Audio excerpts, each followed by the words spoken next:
जो कथा भागवत में भगवान के विषय में बताया जाता है। मैंने कहा वे झूठ बोलते हैं। अगर कोई इंसान बीमार होता है तो कहां जाएगा? बोलो, राम मंदिर जाओगे या अस्पताल जाओगे?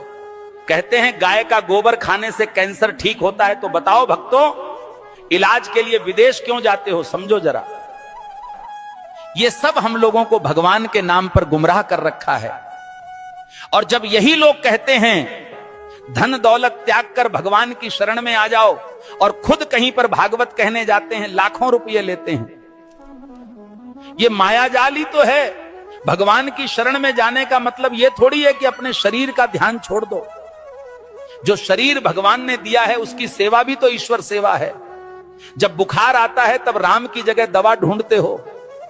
जब जीवन भर की परेशानी हो तब बाबा का झूठा गोबर इलाज क्यों बन जाता है? गाय पूज्य है, इसमें कोई दो राय नहीं, पर यह कहना कि गोबर खाने से कैंसर ठीक हो जाएगा, यह विज्ञान नहीं, धोखा है। जो कथावाचक कहते हैं धन दौलत छोड़ दो, भगवान की शरण में आ जाओ, वो खुद लाखों के हवाई सफर करते हैं, एसी पंडाल में रुकते हैं और पाटीदारों से लिफाफा लेते हैं। तो त्याग हमें क्यों सिखाते हो? तपस्या की राह हमें क्यों दिखाते हो, जब खुद तुमने उसका कोई अनुसरण नहीं किया? भगवान के नाम पर डर बेचकर जो अपने महल खड़े करते हैं वो संत नहीं, व्यापारी हैं। सच्ची भक्ति वो है जो आंखें खोलती है, ना कि आंखें बंद करवाती है।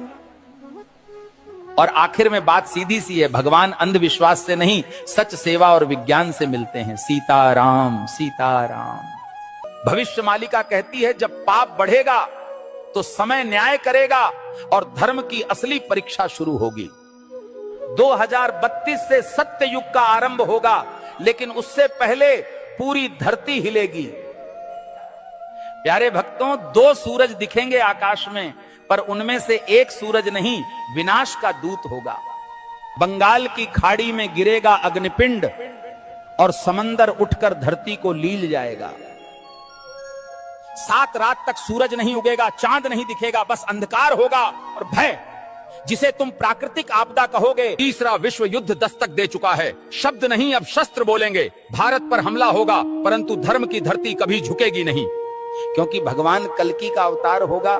जो शरण में आएगा बच जाएगा, जो अभिमान में रहेगा मिट जाएगा। प्यारे भक्तों, भविष्य मालिका चेतावनी नहीं, ये वक्त की आवाज है। जो सुन लेगा वही कल को देख पाएगा।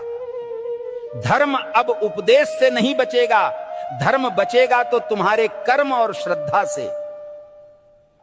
जो अब भी सो रहे हैं, समय उन्हें जगाएगा नहीं, बल्कि बहा देगा इतिहास की धूल में। अब भी समय है भक्तों, या तो धर्म के साथ खड़े हो जाओ या अधर्म के साथ डूब जाओ।